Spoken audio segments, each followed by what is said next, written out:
The Batfoot Podcast is starting in 3, 2, 1. Oh, and I blew it. I forgot to take it off. What a way to start it. Welcome back, everyone, to another episode of the Batfoot Podcast. Damian, David, and Matt here with you today. We are going to talk about Lucas Giolito finally signing with the team. We have a bunch of turmoil going on with the Boston Red Sox at the moment that is sure going to be a conversation. And then, we have some guys working their way back from injuries. Zack Wheeler is one who's made his return, a couple debuts, and some more of the interesting things to get to. But Matt, we missed you last week, so how you doing? I'm doing pretty good. I had gotten back from my brother's wedding last weekend at late on Sunday night, so I had a ton of stuff to take care of on Monday, and I wasn't able to make the show. But yeah, everything's been good. Really enjoying baseball right now. It feels like the first time in a couple of years that I've thoroughly enjoyed, watching my team play. They've been awesome. The lineup's been incredible. Players that were really bad last year have turned the corner this year and gone back to being good. Michael Harris is on an absolute tear right now, which is crazy fun to see. The pitching's been pretty good for the Braves, so I'm really happy. They have the best record in baseball, I believe, still right now. So they did at least when their game ended yesterday. I don't know if the Dodgers, I don't know if the Dodgers caught them when they won yesterday evening or not. But yeah, it's been a lot of fun, and everything's been good. So how have y'all been? I'm doing good. Hated the weekend of baseball, but it's been a overall fun time. Also, watched one of the best NASCAR races I've ever seen on Saturday. It was really fun in your neck of the woods in Talladega, and then Sunday definitely happened. But congrats to Carson Hocevar. We do love that. Celebration was crazy. Ride the Dente. So that was one of the most insane celebrations. Yeah, hanging out the car window and slamming the wall was I don't know. Burnout. It's wild. It was awesome. If you haven't seen that clip, just search Carson Hocevar. You'll find it anywhere. But no, I'm good. The weekend was pretty fun. Watching the Dodgers take 2 out of 3 from the Chicago Cubs. Got to be in attendance on Saturday night for a 12-4 victory, which is nice. Got a Roki Sasaki bobblehead out of it all. Wow. Yeah, pitched pretty well too. Well, decently well, at least for his standards at the moment. But it was pretty fun. Pretty fun there. Everyone just booing PCA for his outrageous comments was pretty nice. Totally. So we're having fun over here. So, but what I will say was shocking is that on Saturday, I guess we'll just start with that one since it kind of goes right into it. I was sitting on Saturday waiting for the game to start there in the stadium, and my phone buzzes. Jeff Passan. I thought it was like NFL draft stuff because I've been so that was the weekend, trying to get all that, seeing undrafted free agents and everything. And all of a sudden, in the middle of all those tweets, here's Jeff Passan saying, Red Sox fire Alex Cora, hitting coach Peter Fatse, and Dillon Lawson, Ramon Vázquez, and game planning coach Jason Varitek. And then I look up at, in the meantime, I look up at the scoreboard, the out-of-town scoreboard and whatever, and I see that Boston won the game 17-1. And I'm like, what? They won 17-1, and then they fought. That's the day they decide to fire Alex Cora, and all of this wild scenes there. It's a major shakeup going on in Boston right now. There is a ton of back and forth between a lot of people in the organization. The players right now are very, very shaken up by it all. Basically, Trevor Story and the management are going on a basically head-to-head feud at the moment. Garrett Whitlock basically said oh yeah, they just told us to just play baseball and only worry about that. Our opinions have no bearing on anything. They don't care. There's a lot of animosity and stuff going on. What was the quote? Do you have the quote? For which one? Where you, instead of, they needed to change their shirt and they pooped their pants and then. Oh yeah. Basically, it's we pooped our pants and we changed our shirt. Yeah. That was one of the things. That's an all-timer. Yeah, it is absolute scenes going on right now. So let's start with the initial reaction, and then we'll get back to the in-depth of this all. So David, what was your reaction when you saw that Jeff Passan bomb kind of come up. And before we get there, we have to give Adam his flowers. Adam has been anti-Red Sox from the get-go, and to that we must say, good call. That was my initial reaction. Was like, dang it, I have to tell Adam he was right. It's just horrible, right? The worst part about this, the thing about the Red Sox was that my initial reaction was like, we just talked about last week about I felt like the Mets needed to fire Carlos Mendoza, galvanize the team a little bit. The Red Sox were playing poorly, but I think we all kind of felt like we could still get on a run and get going. Yeah, there were only 6 games under 500. Like what you said, this team was not a team that was like, they didn't start out fast, but like Roman Anthony's not hitting well right now. Like some of their best players aren't really performing. Garrett Crochet got lit up the other day, and then Minnesota. Like everybody's been off to a bad start. Yeah. This is a long season. It felt like, look, if you want to start talking about Alex Cora, we need to get to June, July before stuff like this was remotely on the table. Yeah. And at that point, like I would also be thinking you'd have to think about the GM, Craig Breslow, right? If the moves aren't working and stuff. But again, we aren't to that point yet. Like we're a month into the season. Like this is so early that I don't think we knew really anything about this team yet. Obviously, I think we all had them underperforming right now. That's okay. Yeah. This was a new team, a lot of different moves. Alex Bregman, a couple of other guys have left. It's new guys are in, relying on a lot of rookies, a lot of young players. I think some grace was honestly warranted, and all of a sudden, like you've canned the whole coaching staff, including like Jason Varitek, who's like a longtime Boston guy. Man, I don't understand this move, and that's kind of my initial gut reaction was like, why this wasn't necessary.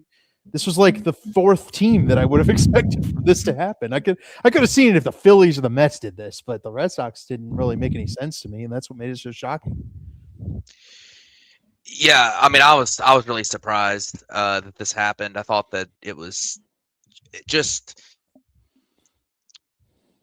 I thought that Alex Cora has been there a long time. They've stuck with him through, he had a suspension back in 2019, 2020, sometime around then, 2020, because of the sign stealing. He was caught up in the Astros thing first, and then he had a similar thing in Boston. So he really should have gotten in more trouble than he did for that too, by the way. But the Red Sox stuck with him. They brought him back. I believe, didn't he win the World Series there? That was his first year there. Yeah, that was his first year. He's won a World Series there. It's not like they've been bad. I mean, they were good last year. They made the playoffs, and they were good in 2021 under Alex Cora. The problem they've got is the front office and the ownership hasn't put a team on. They haven't loaded this roster with pieces that work, and they're deflecting the fact that this offseason they did a terrible job building this roster. I mean, you look up and down the roster, they did Wilson Contreras has been their best player, which Wilson Contreras is always pretty good. He's always pretty good. But, he has these month stretches where he goes and becomes the best player in baseball. And he'll have a month where he's horrible, and then he'll have a month where he's the best player in baseball again. Over the last 5, we think we've talked about this before. He's had a greater than 120 WRC plus every year since 2021. Yeah, that's how you get a 120. Yeah. So, and he's had a couple of 135s in there. Like, he's a good player, and he's played good. And Wilyer Abreu has played good, and Ceddanne Rafaela has played pretty good. With his defense, he putting up a 750 OPS is not bad. You could get more out of Roman Anthony. He hadn't had a great start. Jaron Duran's not had a great start, but this lineup has a bunch of holes in it. Marcelo Mayer, Trevor Story, Carlos Narvaez, Caleb Durbin are all major gaffes. They're major holes. Caleb Durbin was a terrible trade. I said it at the time. That was a terrible trade. They should have kept Kyle Harrison, who is a young pitcher, who was a former top prospect, who was learning in the big leagues, and they traded him for a guy who had a horrible StatCast page and had a decent luck-aided rookie year. And I'm not saying Caleb Durbin can never be good. He can make adjustments and end up being great. But that's part of the problem. Their pitching hasn't been good. I mean, Garrett Crochet has had a rough start, primarily just because of that one outing that he just got blown up. That happens. His numbers will come down as the season goes on. But the pitching hasn't been I mean, Brian Bayo's been horrible. He's got a 9 ERA. Ranger Suarez decided he doesn't like striking people out anymore. I mean, he's got a 4 ERA. It's not bad yet, but like he hadn't necessarily been good. They have a lot of guys on the IL. Mm-hmm. This is not Alex Cora's fault. No. It's not the pitching coach's fault. It's not the hitting coach's fault. It's not Jason Varitek's fault. This is the ownership's fault. They have terrible relationship with their players. And I'll say one more thing about this whole situation is that there's been several recent years there have been several GMs hired whose primary qualification for being GM was they used to be a really good baseball player and played for a long time. Chris Young's one of them. They did win a World Series in Texas, but do we think he's setting the world on fire as a GM in Texas right now? I mean, he took a roster. I think he's solid. He took a roster that John Daniels built, and he didn't blow it up and kill it, but he's been okay, right? Like, he's fine. Yeah. The team has declined since he got there. It's part of that's because of aging and everything. But has Buster Posey set the world on fire as the Giants GM? I think that he's just prolonged their mess they're in. I mean, if you ask me, I mean, they've signed some bad contracts. They're not really moving in the right direction. They're kind of still in that middle ground. They probably should have gone into a rebuild 8 years ago, and they still haven't done it. And then I think Craig Breslow is kind of a similar thing. Former big leaguer, played for a long time, like gets hired because he's a player's guy, you know, and it's just. I think you're misevaluating Craig Breslow. I mean, maybe I am. One is a longtime player. He wasn't really like a longtime player, but two, the reason Breslow's a top front office executive was a very successful tenure with the Cubs, where he was developing pitching and overhauling the infrastructure that is currently showing off major development, where they're withstanding an entire bullpen worth of injuries and starting pitching worth of injuries to a 6 games over 500 right now. He signed Shode Minaga. He's picked up, he drafted Cade Horton. Like, there's a lot of big successes out of the Breslow tenure in the Cubs, but that pitching infrastructure that Breslow installed has not translated to the Boston Red Sox. But I would double on that and say maybe it has, and he hasn't let it take shape. Peyton Tall and Connolly Early are good pitchers, and he went and overhauled their spots in the rotation to trade for Sonny Gray, Johan Oviedo, sign Ranger Suarez. Like, he didn't trust the development group that they've put together, which is what his calling card was. Like, his calling card was, I'm going to be a pitching guru, and he's got these guys that can obviously be great starters in the end. Like, Peyton Tolley already has an 11 strikeout game this season. If Twitter's polls were working, he would have won Player of the Day for his game the other day. That was his first start. He'd been in the minor leagues. He'd been in the minors. Yeah. So, but kind of, I think, kind of where I'm coming at with this is like, these GMs, these GMs that were veteran players. I mean, Craig Breslow is in the big leagues at parts of 13 seasons as a player. He was there a long time. He wasn't a star player. He wasn't Buster Posey, but he was there a long time.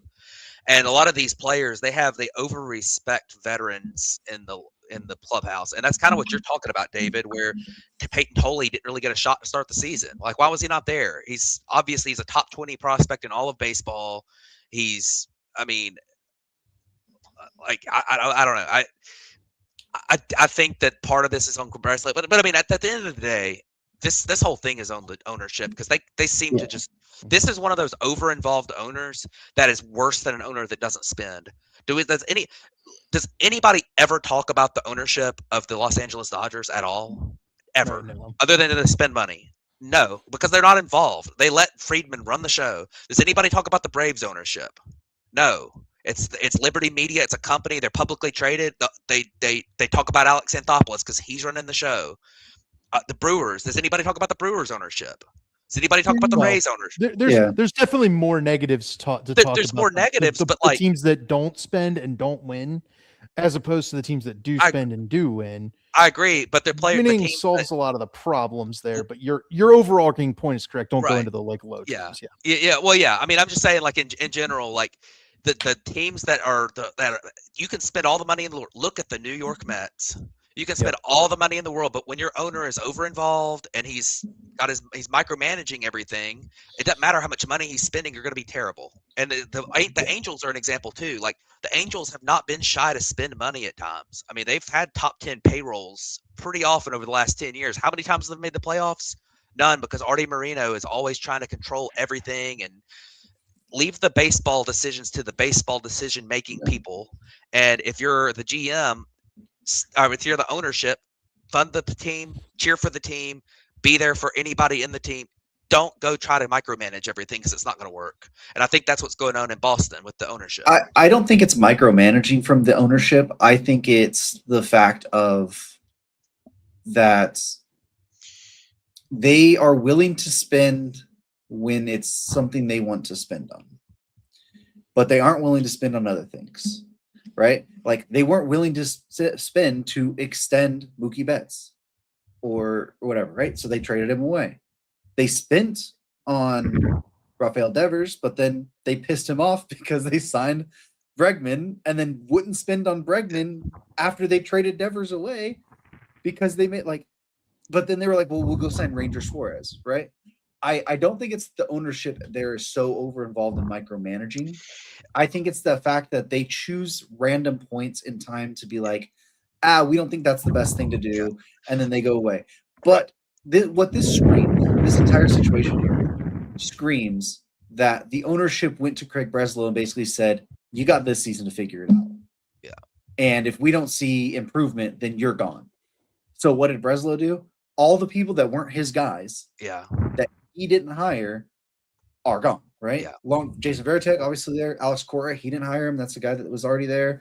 A lot of the people that Alex Cora hired on that staff, the hitting coaches, I think even there's some base coaches too, were fired that I didn't really put in there because that wasn't part of the initial stuff. Like all of the people that Alex Cora basically hired and were his guys all got fired here. And all the people that Breslow kind of brought into his thing stayed, right? Andrew Bailey stayed. Like this is the fact of like Driveline itself basically putting or Breslow trying to make it Driveline-y type of stuff there. Yeah. I think that's what they are.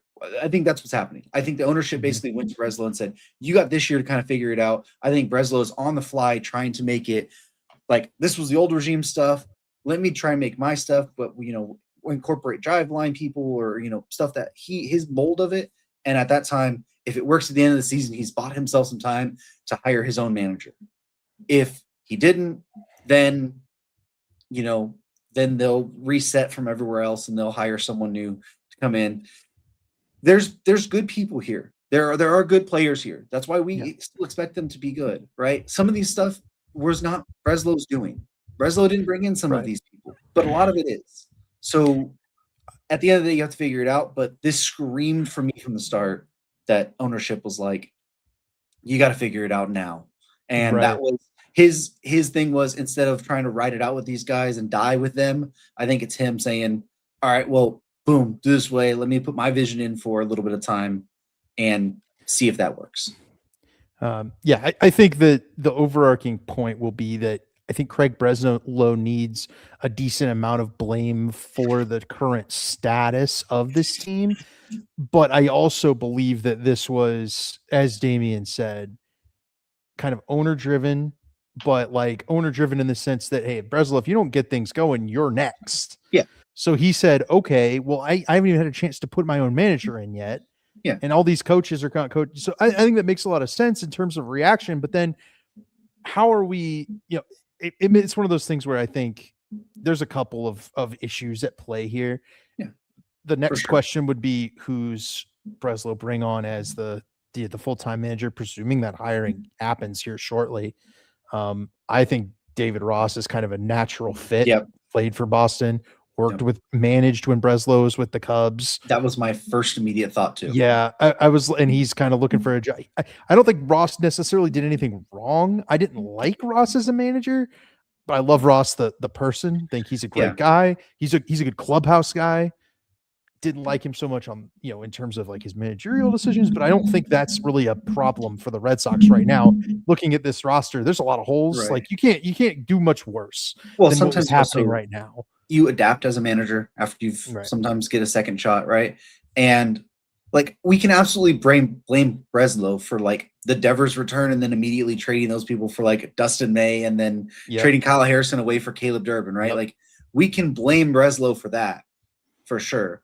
But I think this is from the top down, and I think it's a thing of like we need to see major shift or things are going to roll downhill very fast for everyone involved. This, if it was just an Alex Cora thing, I think it's more of a mid-season, right? Hey, you saw that there. I think this is Cora or Breslow trying to save his own job this season.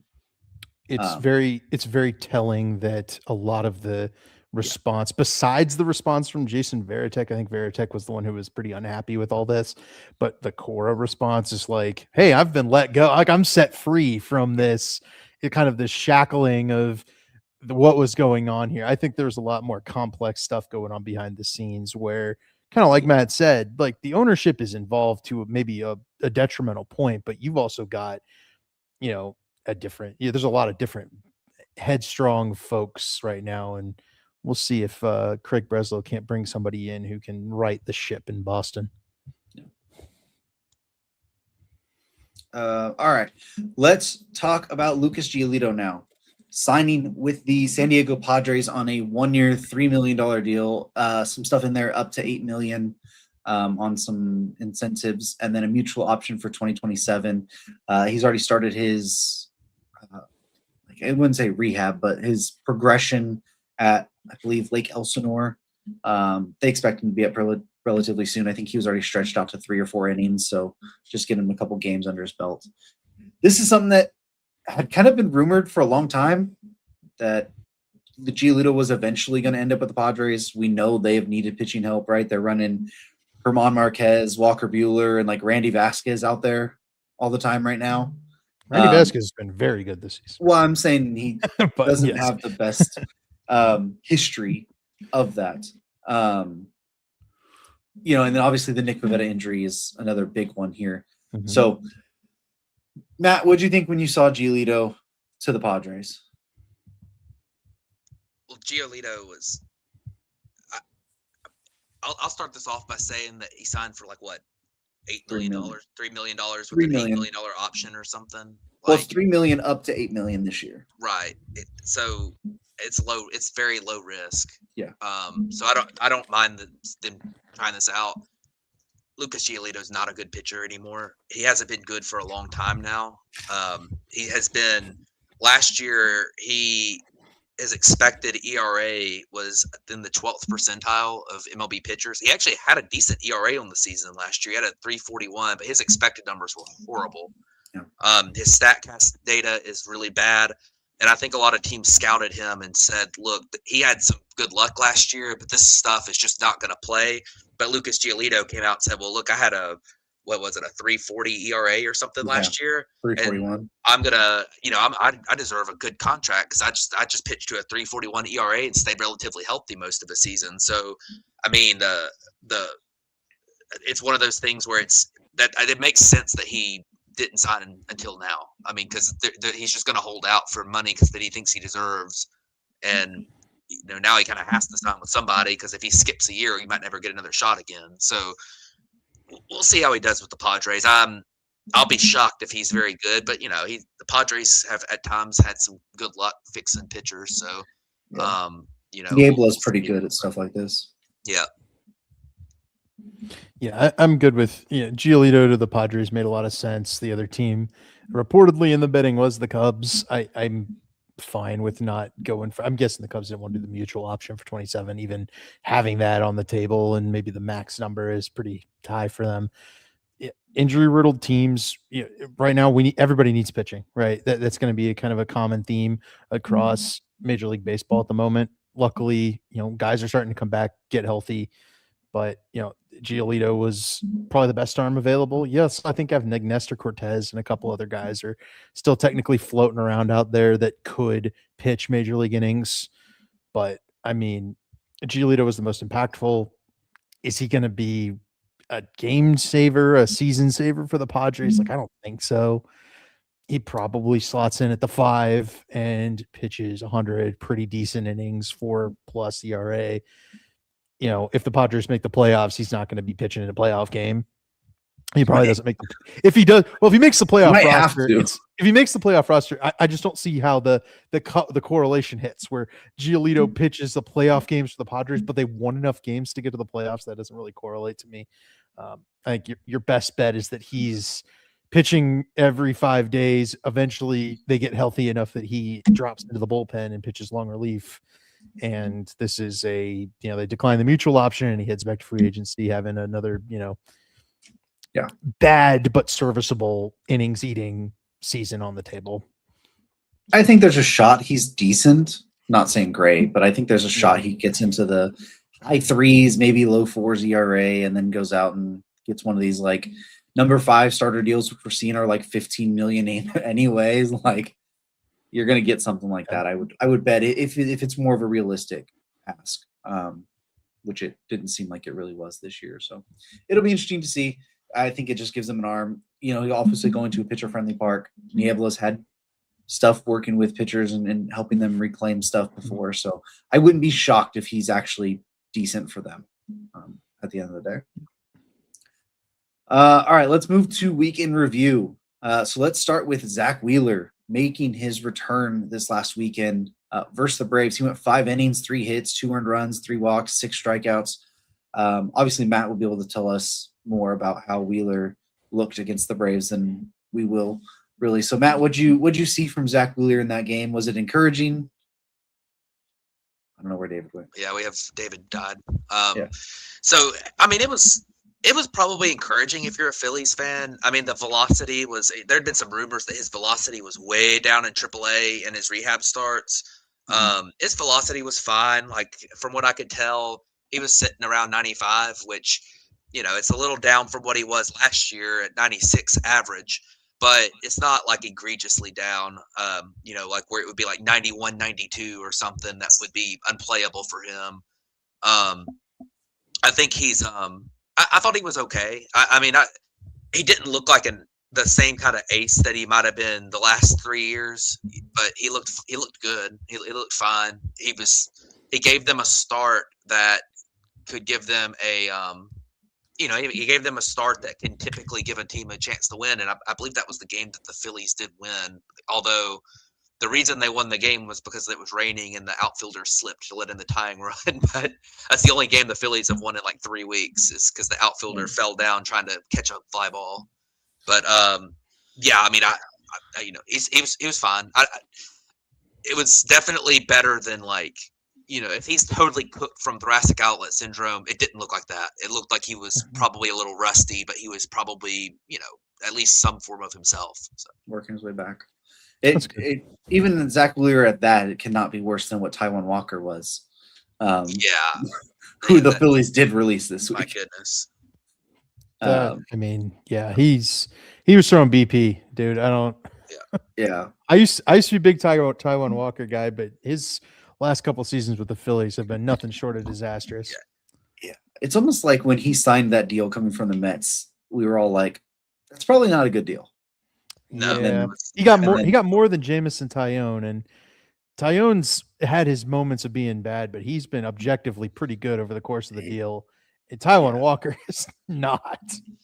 Right. Yeah, he's but anyway, back to Zack Wheeler. It's really good to see Zack Wheeler back on the mound, right? That was sure. We were talking about at the time that could be a career ender. Wheeler's been very vocal at the end of this contract. He was going to give it up.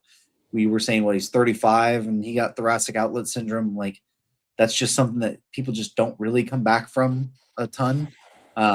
So it's really, really good to see him back on the mound, even if it was a little rusty. If you just work your way back a little bit. I mean, if you're given 5 innings, 2 runs, and 6 Ks, like you take that every single time out, and I'm sure he will only get better the more he's getting back into his major league footing. So, but I guess we're just going to go right back to Matt on the next one as well, because JR Ritchie got called up and made his major league debut this week against the Washington Nationals. 7 innings, 5 hits, 2 earned runs, 2 walks, 7 strikeouts. Ritchie is the Braves' #1 overall prospect, according to Fangraphs, 68th overall. But before we get to that, should there be a rule that if it's someone's major league debut, you just don't hit the first pitch for a homer on him because James Wood was not very nice. No, he wasn't. I was watching that game. It was a day game, and I was at work watching it on my phone, and I saw that first pitch. I was like, "Uh-oh, I might be turning this off quick." Yeah. But he, JR Ritchie looked pretty good. I mean, he gave up some hard contact. The Braves were able to get guys in the right spots to get the outs. Pitched 7 innings, had 7 strikeouts. Is nice. The thing that I really like about JR Ritchie is he seems to be a guy that's not going to walk a ton of guys. He seems to have pretty good command.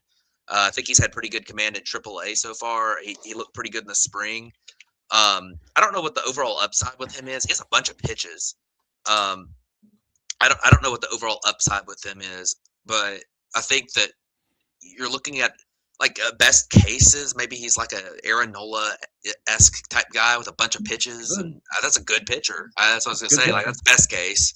But I think he's gonna be a solid 3-4 starter at worst. I think he's gonna be solid.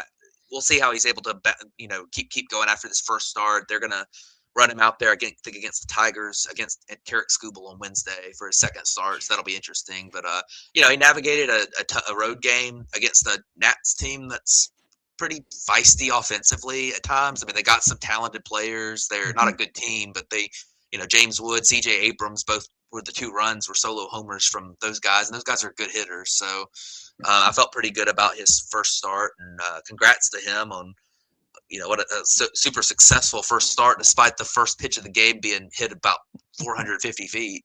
Right. Yeah, hey, good for him. But now you got to deal with Demon Kevin McGonigal. Let's see how he fares against what is currently little rookie on rookie crime, the runaway AL Rookie of the Year leader. So I'll be quite interested. Good matchups. Spencer Torkelson was good this week too. Tigers are really coming alive. So yeah, it'll be a nice test to see if JR Ritchie can keep it going against Detroit. Yeah, for sure. All right. Trey Savage is going to be back. I think he's going to pitch Tuesday for the Blue Jays, who did lose Max Scherzer today to the IL with, I think they said, was it ankle and there was 3 arm injuries. issues or something. Scherzer got absolutely lit up the other day. It does kind of suck. He's 1 strikeout away from 3,500, so hope he's able to come back and get that. But Savage being back is going to be a big deal for the Blue Jays, right? He was really good for them when he came up last year. Suffered a setback through spring training a little bit, but he's really good when he's on. So it's going to be a big thing to get Savage back for the Blue Jays there. Yeah. Go ahead. Oh, I was just gonna say, yeah, they really need him back, quickly, because they are currently not doing great, and 12 and 15. But the Yankees have been hot, and that's a division that's gonna be really tough to, you're gonna have to stay in pace all year in that division. So. All right, a couple little small things. The Cubs acquired Nicky Lopez from the Colorado Rockies for, I think, cash considerations or whatever. And then they also brought up Vince Velasquez for the first time in the major league since 2023. And then immediately got DFA'd after he pitched 2 1/3. I was there. 2 1/3 really good innings against the Dodgers. I don't think he gave up a run. The run that he gave up was not his fault. It was already on base. Pitched pretty decent there against that, and then got DFA'd for Phil Maton's return. But a couple little fun. Nicky Lopez's 3rd tenure with the Cubs already, and I'll tell you the reason that they did this. They got real tired of Scott Kingery, who made 2 errors at third base in the game he played in. I think it was against the Phillies. Made 2 errors, elongated the game, and they were not real happy with that from the last guy on your bench. Should at least be able to play some defense at the spot he's being asked to play. So Cubs DFA'd Kingery. I think he's just going straight back to Iowa anyway, and brought up Nicky Lopez. We'll take it. Let me tell you, the guy who would never make an error at third base right there, Nick Madrigal. Should have just brought him back. I've watched him make several errors at third base. Should just bring him back for his second stint with the Cubs instead of Nicky Lopez for a 3rd time. Unbelievable. All right, let's jump to the injuries that we've had happen this week. First off, Raisel Iglesias. So we're just going back to Matt again with shoulder inflammation. going down there. They originally said like he slept on his shoulder wrong. He was going to be fine. And then like the next day he ended up going to the IL with shoulder inflammation anyways. Doesn't seem like it's going to be a too terribly long thing. Like he could be back at the minimum. But still, losing your closer, it's not the best option. But I guess when you sign Robert Suarez, it's okay. Yeah, I mean, I think Raisel Iglesias is fine. He's a veteran player.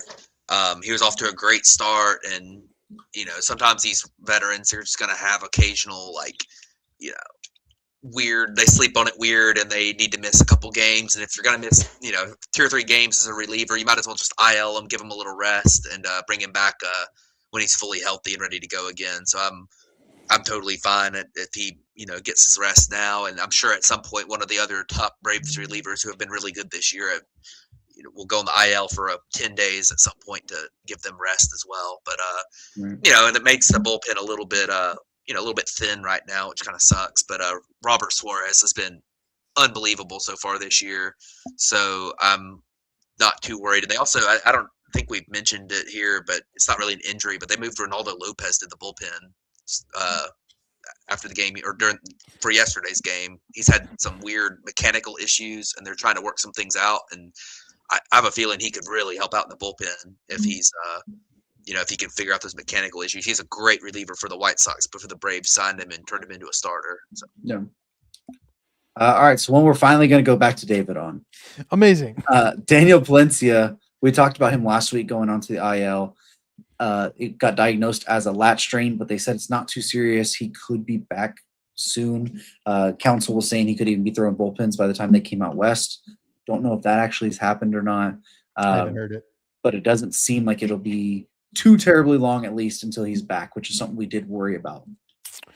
Yeah, I'm just going to err on the side of caution on this one until he's wearing the uniform and Gasolina is pumping through the speakers again at Wrigley Field. I will not be pleased with this one. Yeah. We're hoping he's back soon because the Cubs bullpen has been in shambles for like a week now. Reinforcements are coming. Maton got activated today, like we just mentioned. Hopefully Palencia is back soon. Yeah, it's bad. I'm honestly kind of shocked the Cubs haven't tried to make a trade of some sort to get some more arms in the bullpen because they just lost Riley Martin as well. He's been decent. Yeah. And he's down for what they said like 8 weeks. So it's just getting worse and worse. Well, I mean, they had Ryan Rollison and Vince Velasquez pitch great for them, and then Ryan Rollison's been pretty good. Like he's been kind of nice as a lefty reliever. Great for him on Friday, and then they, he obviously can pitch. Vince Velasquez, same thing. They also called up Yaxel Rios. I think that's another random guy from various bullpens. He used to play for the Braves. He threw 98 yesterday. Like he's doing hard. pretty good. Yeah. So he'll probably stick around for a little bit at least. So they're figuring it out. Jed Hoyer's wheeling and dealing. We'll see. JT Realmuto went to the IL with a lower back injury. I tried looking this one up because this happened last Monday or Tuesday. It happened in the Cubs game. Yeah, but I tried looking it up yesterday to see if we had more information on like timeline or whatever it was, and there's like nothing. It's just like lower back injury. And I'm like, well, that doesn't help. They went out and talked to JT. He stayed in the game. He played the next game, and then he went on the IL. Who knows, man? I don't know. I don't know why. It seemed like when they went out and talked to him that something was wrong, and then he stayed in the game. And I was like, okay, maybe he's not hurt. And then he's on the IL 2 days later, but he played the game after, which didn't make any sense. I hope he's okay. That's what I was going to say. I assume that he's probably okay. This is just something that they wanted to get him some rest so he doesn't have to manage it. He could probably have played through it. But, JT Realmuto is a 35-year-old catcher. I mean, this is going to happen. He's been around a long time. So, I mean, you can't rely on him to be out there every single day like he was for years there. Give that man a 4-year deal, though. I'll tell you that. That's not the Padres. They did. Let's talk about Francisco Lindor, right? The Mets just got back Juan Soto. I think it was the day Juan Soto returned. Yeah. It was. Francisco Lindor hurt his calf running the bases, and per Carlos Mendoza, he's going to be out for quite a bit of time. They called up Ronnie Mauricio in the meantime. But this is just another one. I mean, the Mets just got Soto back. I think that's the game they won to finally break their losing streak, and then you lose Lindor. just immediately for, what seems like at least a pretty decent chunk of time there. So things haven't been going great in Queens, and it doesn't seem like it's going to be getting any better remotely soon. No, I don't think it's going to. And I didn't give my piece on the Mets last week because I wasn't here, but or the Phillies. I mean, the as bad as the Mets are, and people have talked so much about them, the Phillies have been just as bad. They have the same record. I mean, both teams have been awful, but injuries have been a part of that. You mentioned Juan Soto had been out for a while. He's really the only player. Him and Francisco Alvarez are the only two players on this Mets team who have been decent at the position players. I mean, Nolan McLean's been good as a pitcher, but the rest of them, Freddie Peralta's been fine. But I mean, they've really been. This team's just been bad all around, and the losing Francisco Lindor had been bad too. Like he'd been awful so far, but losing him for a long period of time, that's one of the guys that you could count on to think at some point this guy's going to turn it around. Like we've seen this before from him in the first few weeks of the season too, and he usually always by the end of the April, start of May, he always starts turning it around. So I don't see where this team. I mean, this team is very poorly built, and I don't see where this team is gonna find anything this year. I mean, the Phillies, I feel like maybe turn it around at some point, but this team stinks. Yeah, you're gonna see now that the rash or the overreaction move has happened with Alex Cora in Boston. You're gonna see those two teams be very hot talking about managers now, right? Like we talked about last week. I was like, I don't think Steve Cohen's going to do it because he's going to look at it as like an overreactionary type person. That's already kind of happened. Like, I think if you're the second or third team to do it, like it's not overreaction at this point, right? So it could be coming sooner rather than later for either one of those two, Rob Thompson or Carlos Mendoza at this moment. Yeah, and I think Rob Thompson will get a little bit more run because of just the past few years. I think he'll get Dabrowski out there saying something's going to change. Like, Mendoza. Thompson got it because he fired Girardi in midseason. Oh yeah, I very well could see it happening. I could see them doing it. I'm just saying, like, I think he's probably got a little bit more run than Mendoza. I mean, people came into the season completely forgetting what happened to the Mets last year. I mean, that team was pretty good through like June, and then they were literally the worst team in baseball from June till the end of the season, and they fell out of having like a 15-game advantage of making the playoffs and didn't make the playoffs at all. I mean, and I don't think this is Mendoza's fault because I think this team is. I think that Steve Cohen and Stearns overreacted. At least one game is Mendoza's fault. Well, yeah, there's been a few problems in there with him. Like he hasn't been good. I'm not saying he deserves to keep his job either. I'm just saying, like, if you want to place blame on the Mets, I mean, David Stearns did a horrible job this offseason. Horrible job. I mean, why are you trading away Brandon Nimmo and why are you signing? That was the big one. I like the Bo deal, but like, why are you trading away Brandon Nimmo? I mean, the Bo deal is one thing because he's obviously not healthy, and we knew in the offseason that he had been injured. Like, so that's one thing where it's like that we don't know all the information they had about his injury, so that's different. But the signing of the trading Brandon Nimmo, I mean, and letting Pete Alonso walk and not really replacing him with anybody, but Jorge Polanco, who has never played first base, has been injured a lot, hasn't necessarily been consistently good the last few years. Paying him $40 million, I mean that kind of stuff. Plus, they didn't really fix their pitching. They added, they lost Edwin Diaz. They didn't replace him with anybody good in the bullpen. They brought in Devin Williams, who was horrible last year. I mean. At the time, we thought that was a better deal. His peripherals were better than what the other things spoke. We thought Diaz or Devin Williams would turn it around, but I mean, in hindsight, Diaz is obviously out for 3 months. I mean, I'm not saying they should have brought back Edwin Diaz, but you shouldn't have signed like Luke Weaver, right? Like that probably wasn't the thing you should sign. Like the two relievers. Their bullpen currently features Craig Kimbrell and Carl Edwards Jr.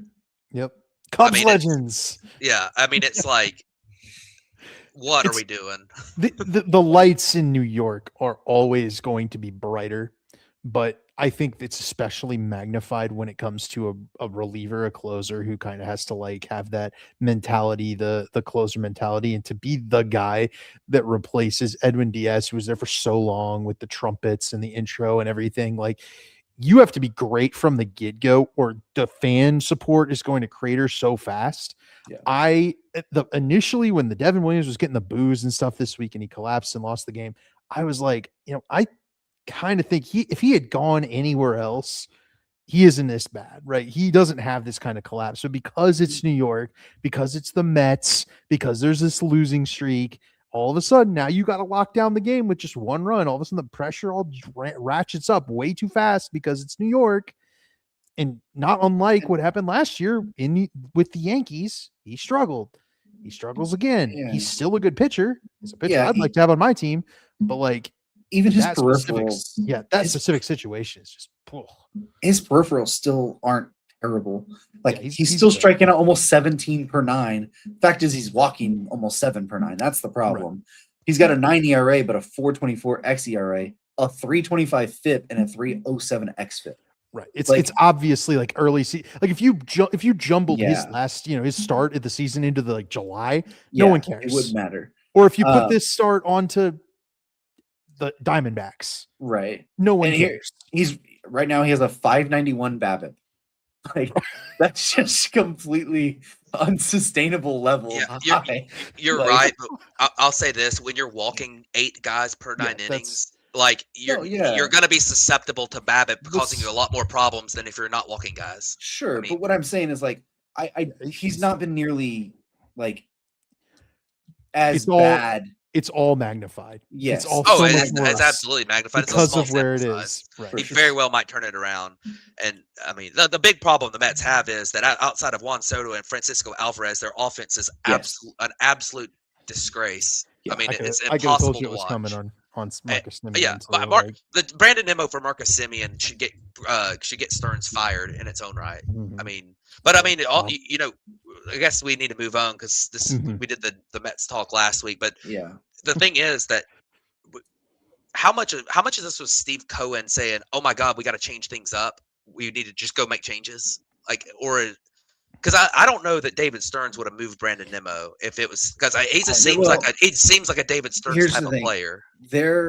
Now this is all unconfirmed, but there was a lot of stuff about clubhouse tension between Francisco Lindor, Juan Soto, and a lot of the players that happened to leave the team this offseason.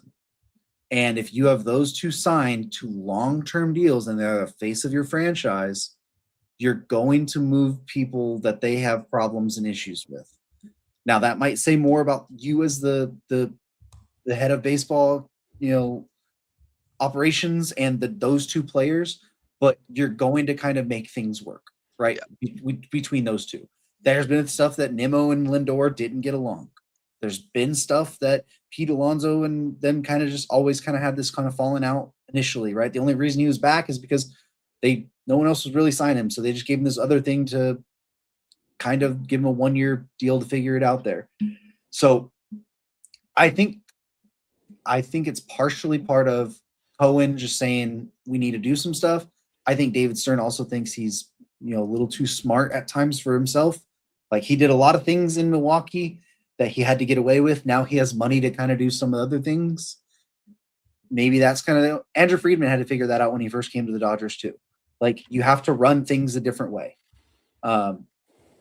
So I think that's partially that. And then, obviously it's on Mendoza to figure out the clubhouse issues, but that's part of the whole thing of like, there was a lot of rumors that there was a lot of infighting in that clubhouse regardless. Yeah, when you have a manager that doesn't command the locker room and take charge, that is a problem. I mean, Mendoza does not strike me as the type of guy that takes command of the locker room and takes charge. You don't know who's in charge there. People think Juan Soto's in charge there. People think Lindor's in charge there. He's a very players kind of police the thing. It seems like to me. Either way, we'll let's move on real quick because we only have one other little injury news to hit on. And color me shocked, or if we've heard this before from us, we have another oblique injury. This time it's Eugenio Suarez. Don't know the level of grade for it, but he was placed on the IL for the Reds, who are battling to lead that division at the moment. I think they are. It's no thanks to Eugenio. It's all Sal Stewart and Ellie. Well, but still, it's still a big time potential bat you're missing. Right. That he can turn it on at any time and hit 4 homers, especially if they're playing the Cubs. So anyways, that's a big time loss for the Reds at the moment. But it's another oblique injury, right? We talked about those. Those can be very long. I'm getting real tired of that muscle, personally. Yeah, I wonder if Suarez was playing through it a little bit to start the season because he's been really bad. I mean, I didn't expect him to do what he did last year, but he's been really bad. This is standard Eugenio Suarez, though. He'll have about a month where he hits 20 homers, and then he'll have a month where he's horrible. So I'm not like surprised by the slow start, but then having the injury does make it seem like this has been going on for at least a little bit of time here in the start of the season. Yeah, and I think they were just like, Eugenio, are you sure you can't play with an oblique injury? Because if it's that, or we have to put Brian Hayes back out there, like, are you sure right now? He's been horrible. He has if I told you to guess what Brian Hayes' OPS is for the season, is it 067? No, OPS. OPS. That's no. Give him a little 200. 250. Like, I know what it is, so I can't say. It is 384. I went too far off. It's not good. He's been bad. Really bad. Yeah, negative 0.5 WAR as a really good defender at third base. I was gonna say, despite being one of the best third base defenders in baseball so far, not good. You can't do that. So, anyways, we'll see if Eugenio comes back. If we have any updates, we'll let you know. Real quick before we leave, let's try to figure out a player of the week. I nominate Spencer Torkelson. 5 homers this week. And one of those was a walk-off game-winning homer, I believe, against the Diamondbacks. I could be wrong on which team it was off of, but yes, a 5-homer week with a walk-off is worthy to me, plus love torque. So other candidates might be Damien's buddy Max Muncy, who had a 583 on base percentage this week. I also thought Carlos Cortez should at least get a talk from us. 3 homers this week for the Athletics, did a awesome job, but he did it all with the hit tool, right? 526 BABIP. Right. Then I think Chase Dolander also deserves a little bit of run. He had two games. It says 2 games or 1 game start, but they did like the whole opener deal for him. He's been really good. He had two games, 0.69 ERA this week. So shout out to him, but I'm fine giving it to Torque with 5 homers in a week. So am I. We'll do that.